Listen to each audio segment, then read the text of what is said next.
Republicans are fighting with one another. Questions? Mr. Leader, thank you.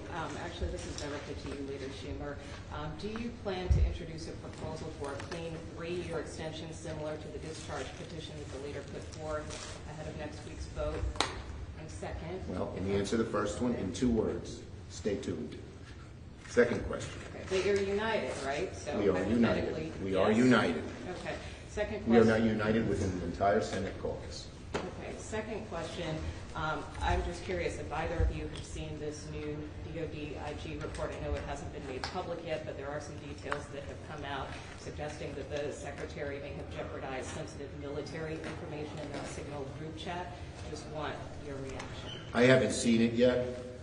It's only available to right now, a classified version to the members of the Intelligence Committee, but I await its release publicly tomorrow. Yeah, I have not seen the report. Pete Hegseth is the most unqualified Secretary of Defense in American history. The sooner he's gone, the better off the American people. Peter Jeffries, do you support President Trump's pardoning of Henry Cuellar, and have you spoken to him to Cuellar today, and do you believe that he will stay loyal to the caucus? I issued a statement on this earlier. My statement speaks for itself. I look forward to talking to Henry when we go on the floor in just about an hour. Here we go.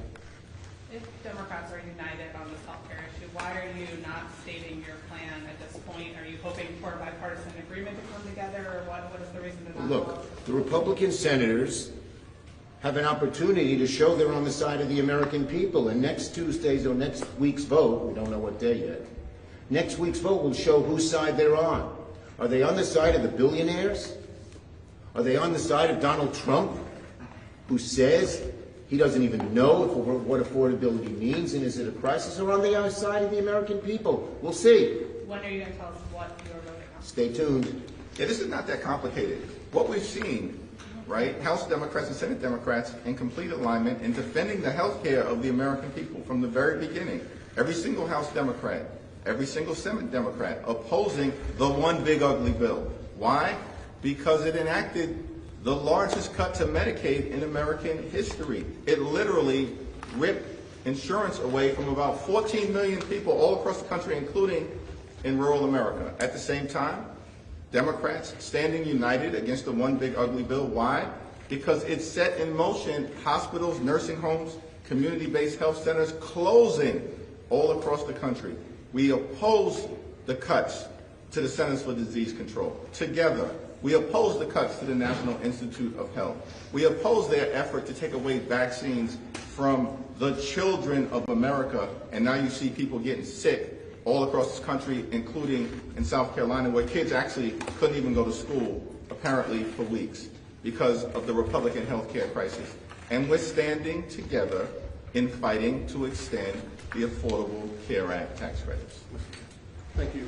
Leader Schumer said that Republicans will have a chance to support some people's legislation next week, but Speaker Johnson reportedly told President Trump to pull back his plan that he reportedly planned to put forward. So even if something happens in the Senate next week, how are you thinking about what's happening over on your side of the Capitol in terms of, Speaker Johnson not supporting any type of conversation around extending these tax credits at this point?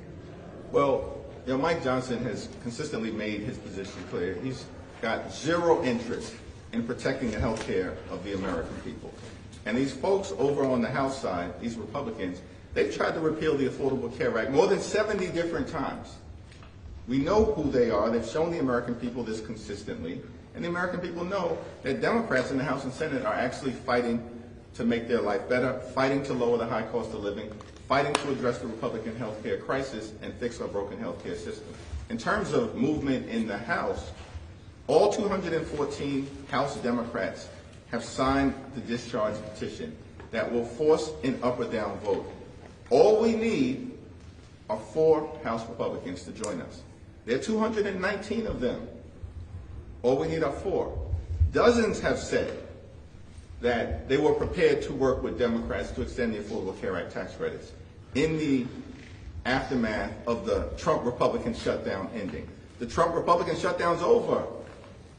And now we've got a vehicle here in the House. All we need are 4 Republicans to join us. And we can prevent tens of millions of people from having dramatically increased health insurance costs. In some cases, $1,000 or $2,000 per month in terms of the increases that everyday Americans will be forced to endure. That's unacceptable, particularly in the wealthiest country in the history of the world.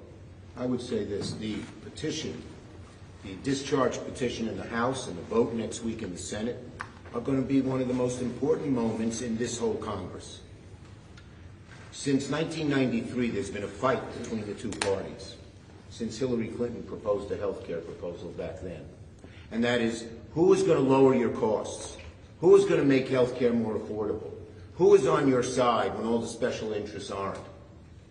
That's what's happened throughout. And this is an important moment.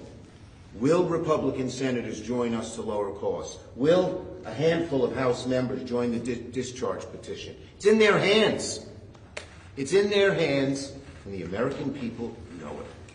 Thank you. If Democrats are united behind the plan, does that mean that negotiations with Senate Republicans on a bipartisan proposal are over?